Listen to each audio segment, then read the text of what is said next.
গান টক। আজকে 2025-এ 10ই জানুয়ারি, কিন্তু 10ই জানুয়ারি শুধু নয়, আজকে হচ্ছে শুক্রবার। আর শুক্রবার রাত্রি মানেই হলো গান টক। আর আমি সৌম্য তোমার সঙ্গে থাকি প্রতি শুক্রবার গান টক নিয়ে। গান টক মানেই হলো গানের গল্প, গানের পেছনের গল্প, গান তৈরির গল্প। গত 6 জানুয়ারি ছিল এআর রহমানের জন্মদিন। সেই এআর রহমানকে নিয়েই থাকবে আজকে আমাদের প্রথম গল্প। কিন্তু তার আগে আমাকে জানাও যে 2025-এর যে 10টা দিন কাটিয়ে ফেললে, এই 10টা দিনে নতুন কি কি করলে, কত বেশি করে গান শুনলে, বা কি কি রেজলিউশন নিলে, যা যা রেজলিউশন তুমি আগে নিয়েছিলে তার কি কি পালন করলে, বা কি কি তুমি শুরু করবে ভাবছো। অবশ্যই কিন্তু আমাকে গান টকের কমেন্টস বক্সে লিখে জানিও যে কি কি তুমি নতুন শুরু করেছো এই 2025-এ। চলে যাই তাহলে আজকের প্রথম গানের গল্পে। 2008 সালের সুভাষ ঘাইয়ের যুবরাজ সিনেমার জন্য গানটিকে প্রথমে বাছা হয়েছিল।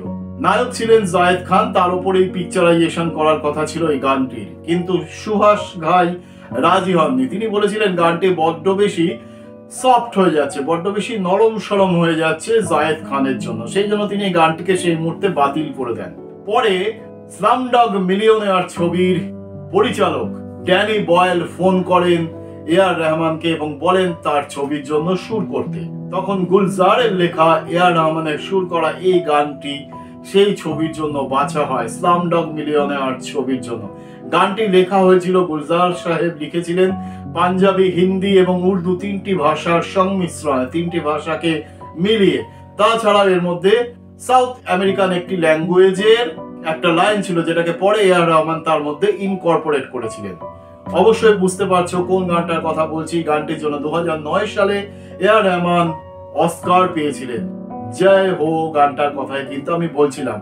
এই গানটা দিয়ে গান টকের মাধ্যমে এআর রহমানকে আমরা জানাই তার জন্মদিনের শুভেচ্ছা। শুনে নাও জয় হো। আমি ফিরছি আরেকটা গানের গল্প নিয়ে।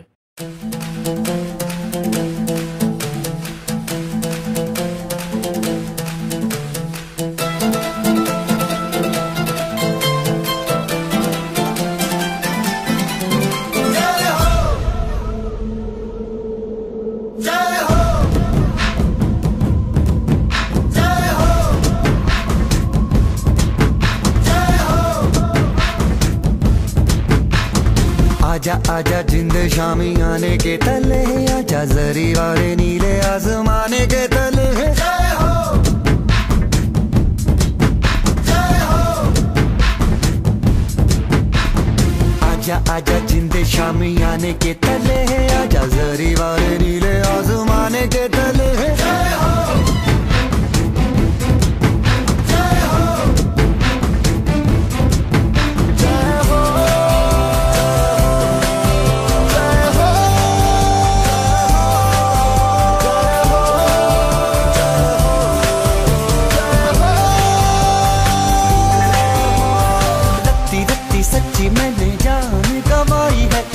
नच कोयलों पे रात बिताई है, अखियों की नींद मैंने फूकों से उड़ा दी, गिन गिन तारे मैंने उंगली जलाई है।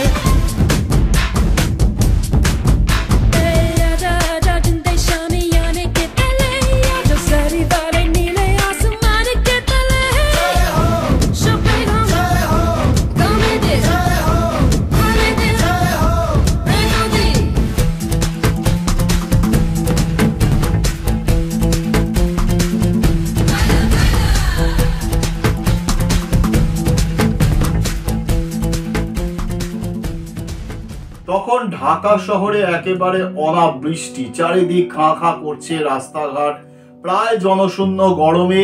ঠিক এরকম সময় ঢাকা শহরে এসেছেন চীনের রাষ্ট্রপ্রধান চৌ এন লাই এবং তার সম্মানে আয়োজন করা হচ্ছে একটা বিরাট সাংস্কৃতিক অনুষ্ঠানে, যেখানে অনেক শিল্পী গান গাইবেন, অনেক শিল্পী তাদের কলা প্রদর্শন করবেন, বিভিন্ন রকমের কাজকর্ম, গান, নাচ, এরকম অনেক কিছু প্রদর্শন করবেন। এবং তাদের মাঝখানে একজন শিল্পী হিসেবে ছিলেন আব্বাস উদ্দিন আহমেদ। চারিদিকে গরম, প্রচন্ড গরম, অনাবৃষ্টি, খরা, এরকম একটা শুনশান রাস্তাঘাট, এরকম একটা অবস্থা, খুব বিচ্ছিরি একটা অবস্থা, গরম। তার মধ্যেই শুরু হলো সাংস্কৃতিক অনুষ্ঠান। আব্বাস উদ্দিন আহমেদ গেয়ে উঠলেন তার সেই বিখ্যাত গান আল্লাহ মেঘ দে পানি দে।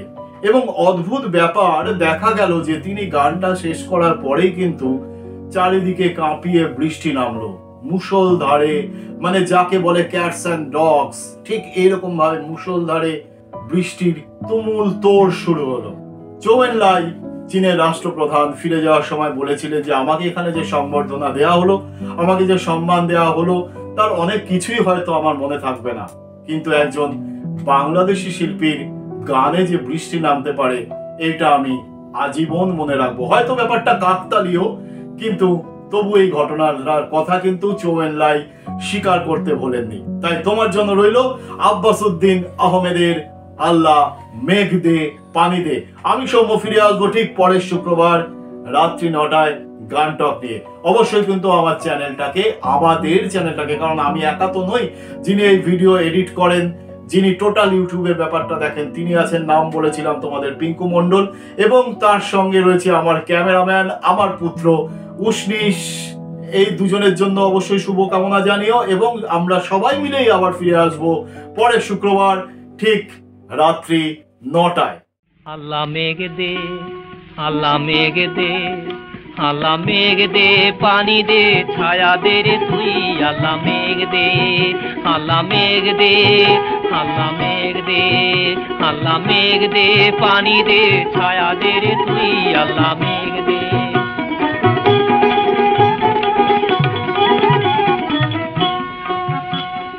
আসমান হইল টুডা টুডা জমিন হইল ফাডা, আসমান হইল টুডা টুডা জমিন হইল ফাডা, মেঘ রাজা ঘুমাইয়া রয়েছে মেঘ দিব তোর কেটায়, আল্লাহ মেঘ দে পানি দে ছায়া দে রে তুই, আল্লাহ মেঘ দে, আল্লাহ মেঘ দে পানি দে ছায়া দে রে তুই, আল্লাহ মেঘ দে, আল্লাহ মেঘ দে, আল্লাহ মেঘ দে, আল্লাহ মেঘ দে পানি দে ছায়া দে রে তুই, আল্লাহ মেঘ দে।